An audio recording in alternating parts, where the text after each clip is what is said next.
Halo, perkenalkan nama saya Samuel Eka Sisotang dengan NPMS 1J02034 Prodi Agroteknologi. Baik, di sini saya akan menjelaskan atau mempresentasikan proyek metode morfologi 2023 dengan jenis tanaman yang saya dapat itu jenis tanaman pir, nama spesiesnya itu Pyrrhus communis L, nama familianya itu Rosaceae, dan ibu pengampunnya itu ibu dosen insinyur Suatu Nurjana MP. Yang pertama itu ada morfologi akar, di mana morfologi akar ini tanaman pir ini memiliki jenis akar tunggang. Ya, ada bagian-bagiannya itu seperti leher akar, ujung akar, batang akar, cabang-cabang akar, serabut akar, rambut-rambut akar, dan juga tudung akar. Di mana setiap bagian-bagian itu memiliki fungsi atau kegunaannya masing-masing. Kemudian ada itu sifat-sifat akar, di mana sifat-sifat akar ini pada umumnya itu tumbuhnya itu ke arah pusat bumi. Kemudian itu tidak berbuku-buku, warnanya tidak hijau, warnanya itu biasanya ke coklat-coklatan atau ke kuning-kuningan. Kemudian ada tugas akar, di mana tugas akar ini fungsi utamanya itu pasti tempat berdirinya tanaman supaya tanaman tidak jatuh atau roboh. Kemudian itu ada fungsinya itu sebagai menyerap zat-zat makanan atau pengangkutan air ke arah ke tubuh tumbuhan.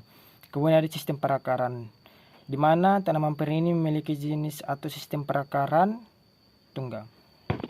Selanjutnya itu morfologi batang, di mana gambar batang dan juga bagian-bagiannya itu dapat kita lihat seperti yang ada di PPT, yaitu ada pangkal, batang, cabang primer, cabang utama, cabang sekunder, juga ranting pohon, di mana setiap bagian-bagian itu memiliki fungsi atau kegunaannya masing-masing.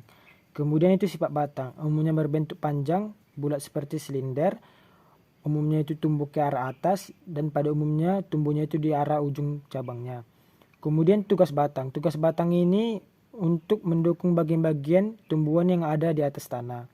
Kemudian berdasarkan jelas tidaknya batang pada tanaman pir ini, batangnya jelas yaitu berbatang berkayu. Kemudian bentuk batangnya itu bulat dengan arah tumbuh batangnya itu ke arah atas dengan permukaan batangnya itu keras. Dan juga arah tumbuh cabangnya itu condong ke atas, dan percabangan batangnya itu percabangan batang simpodial karena bagian batang pokoknya itu sukar atau susah dibedakan dengan batang-batang atau cabang-cabang yang lainnya. Kemudian panjang pendek umur tanamannya itu pada tanaman pir ini berumur tahunan karena dia lebih dari 10 tahun.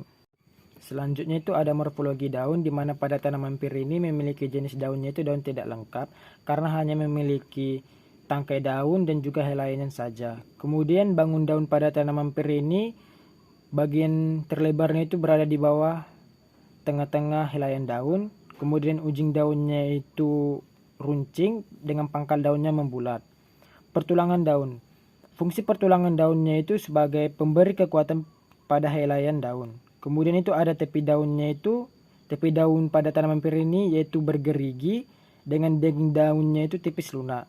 Kemudian warna daun pada tanaman pir ini warnanya itu hijau mengkilat, ada juga yang berwarna keperakan. Permukaan daun. Pada permukaan daun tanaman pir ini yaitu permukaan daunnya itu berbulu. Kemudian termasuk juga daun tunggal karena setiap helainya hanya terdiri dari satu helai saja.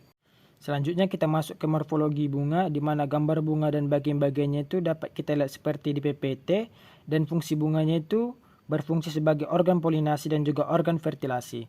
Dan bunga pada pir ini termasuk ke dalam bunga lengkap karena dia memiliki putik, benang sari, dan juga kelopak. Dan bunga pir termasuk ke dalam bunga yang sempurna dan termasuk ke dalam bunga majemuk, yaitu bunga majemuk berbatas dengan simetri yaitu selangkah atau disimetris.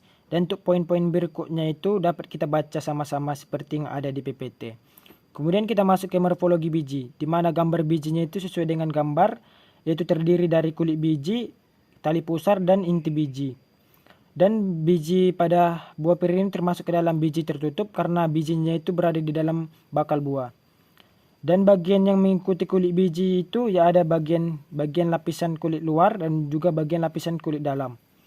Dan gambar biji yang dibelah sesuai dengan gambar dengan embrionya itu berada pada gambar, dan juga tipe perkecambahannya itu sesuai pada gambar. Kemudian kita masuk ke morfologi buah, di mana Pada gambar itu ada daging buah, biji dan kulit dengan buah pir termasuk ke dalam buah sejati tunggal yang berdaging. Terus bagian-bagian bunga yang ikut tumbuh itu ada kepala putik, kelopak dan juga tangkai kepala putik. Dan juga ada itu daun-daun pelindung. Kemudian untuk gambar dan komoditi yang terbelah itu dapat kita lihat sama-sama seperti pada PPT. Untuk morfologi organa metafora, pada tanaman pir tidak memiliki organa metafora.